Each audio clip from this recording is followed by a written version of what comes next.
ষড়যন্ত্রকে মোকাবেলা করতে হবে আমাদের ঐক্যবদ্ধ থেকে।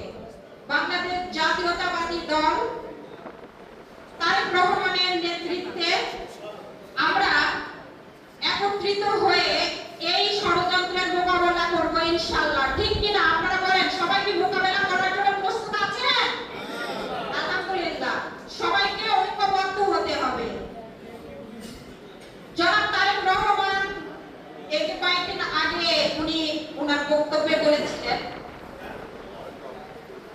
বক্তব্যে খুব আকুলভাবে বলেছিলেন যে এই দলের জন্য তার মা আমাদের প্রিয় নেত্রী আবশ্যিক নেত্রী বেগম খালেদা জিয়া কি ত্যাগ স্বীকার করেছেন।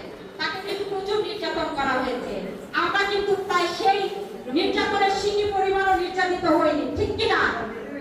তো আমরা সবাই ঐক্যবদ্ধভাবে কাঁধে কাঁধ মিলিয়ে এই ষড়যন্ত্রের মোকাবেলা করে ধানের শীষের বিজয় নিয়ে ঘরে ফিরবো ইনশাআল্লাহ।